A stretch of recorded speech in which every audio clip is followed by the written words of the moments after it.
Attorney, kamakailan si Governor Chavit Singson ay may press con at may pahayag po, kaugnay nga po doon sa kung ano o anong lugar bang dapat imbestagahan. Ang sabi ng Governor Chavit Singson, yung lugar mismo ni PBBM sa Ilocos. Ano ho bang masasabi po ninyo doon? May alam siya. Kasi taga roon naman siya. Di ba? Pero dapat bang unahin yung mismong lugar na ni PBBM? Ang sinasabi natin, lahat ng may flood control, buksan. Sino ang kontraktor? Sino ang congressman? I-publish lahat yan sa isang website ng DBM at ng DPWH. Hindi makita natin kung ilang bilyon ang flood control funds doon sa Ilocos Norte. Tingnan natin. Ang gandang mungkahi yan. And he should know. Tagal-tagal niya na dyan. He should know. Si Manong Chavit should know. Siguro, attorney, mensahe mo na lang para sa mga kababayan natin. Actually, hindi lamang dito sa Pilipinas. Abroad ay nakamonitor din sila. Nagkikiisa rin po sila sa anti-corruption rally po ngayon. Stand up and be counted against corruption. Kahit sa Facebook nyo na lang, kahit sa picture na lang na hawak nyo yung karatula dyan sa inyong bahay, i-post ninyo. Kahit na mag-ingay na lang kayo, kaldero dyan sa labas ng bahay ninyo, bawat may simultaneous rally ay lumahok po kayo. Napakahalaga po nitong mga protesta natin para sana may totoo ng pagbabago. Ang hinihingi lang naman natin sa administrasyon ni BBM ay huwag nang pahele-hele. Huwag na pong pabebe-bebe. Ako? Bakit siya umiiyak? Dapat sila paiyakin niya. At sabihin na ng speaker na bago si Speaker D, wala nang kickbackan ha, Kong? Wala nang kickbackan. Nakakahiya na hindi na tayo makalakad ng tuwid dito. Inaano na tayo ng mga tao. Dinuduraan na yung mga dinadaanan natin. Alam nyo, galit na talaga mga tao. Kaya wag po sanang mag-stop itong galit natin hanggang wala tayong makitang paparusahan at ipakukulong. Mapapabilis po yan lahat kung gustuhin ni BBM. Kayang-kaya po niya yan.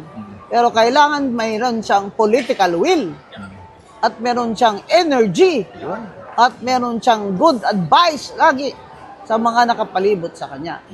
Kaya mga kababayan, wag na nating bigyang masyadong emphasis yung mga binigay na ni BBM ang 60 billion. Yay! Ano ka? 89 billion kinuha mo. Balik mo 60.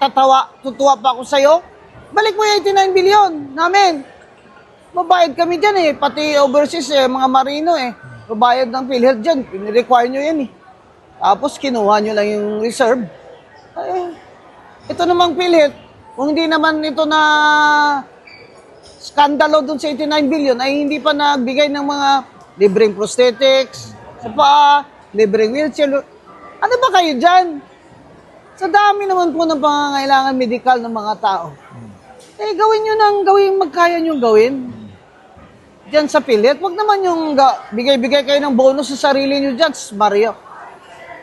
Wag naman kayong ganyan. Tayo nga dito galit na nga mga tao sa pangungurako, tapos kayo, bibigay kayo.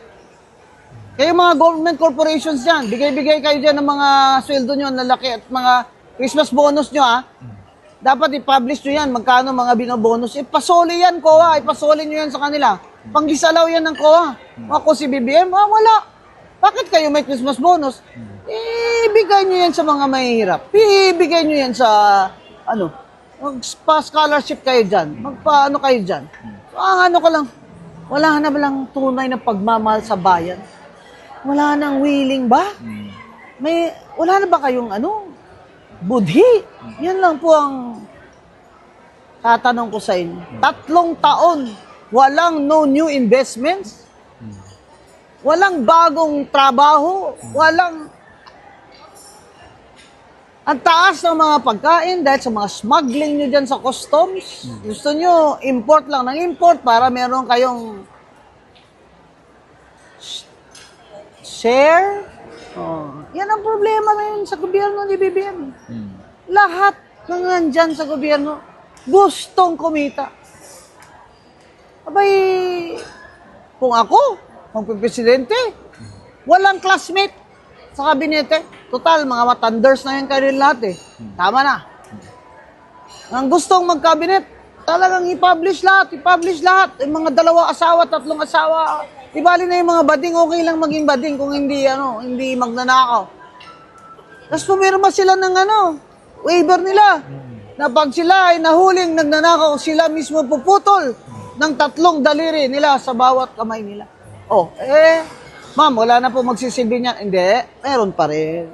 Meron pa rin mga taong mabubuti, matatalino, at may pagmamahal sa bayan na magsisilbi. Kaya lang, yung mga pinili ni BBM, syempre, pinili niya syempre yung malapit sa kanya. Mistake yan, kahit kay Digong noon, kay Duterte, mistake yun Palibutan mo lang ang tao ng mga kaibigan mo. Hindi na sila magsasabi sa'yo kung presidente, baka sama yata ang nito sa mga tao. Kaya lagi ako sinasabihan ko mga kaibigan ko, kantsawan niyo ako. Kantsawan niyo ako pag may ginagawa ako mali. Para maituwid ko. Kaya, mga kababayan, 2028 election na naman. Pera din natin ginamit nila pambili ng boto nila. Ginisa tayo sa sariling mantika, mga hayop na yan, animal. Kaya ito pong eleksyon na ito, kung may pera man, tanggapin nyo, huwag nyo sila iboto. Pero itong mga nakaupong congressman ngayon, i-challenge yung sarili nyo na ipatalo nyo yung mga yan talaga. Patalo nyo. Sobrang na sila. May TAEX dahil kay speaker, may AX dahil kay speaker, may tupad dahil kay speaker. May lindol dahil kay speaker. May bagyo dahil kay speaker. May ghost project dahil kay speaker. Hindi mo naman sinasabi. Kaya, managot dapat si Romualdez at si Saldico at si BBM, sir. Huwag niyo po silang proteksyonan. Managot na po ang dapat managot. Gusto makita ng tao na may ipakukulong ka sa loob ng 3 taon. Kaya, mag-aabang po kami. Samantala, ang mga protesta po ay magpapatuloy para sa bayan. Maraming salamat po, Attorney Guanzon, ang inyong lingkod. Ayun, t-shirt po tayo. Yung t-shirt, may dalang t-shirt po si attorney at ipapakita niya po sa ating mga kababayan. Galing ako Luneta, papunta na ako ng EDSA. Ando Ayan. naman yung grupo ko. Ayun. Yung Wag Kang Kokorap. Ayun. Yan.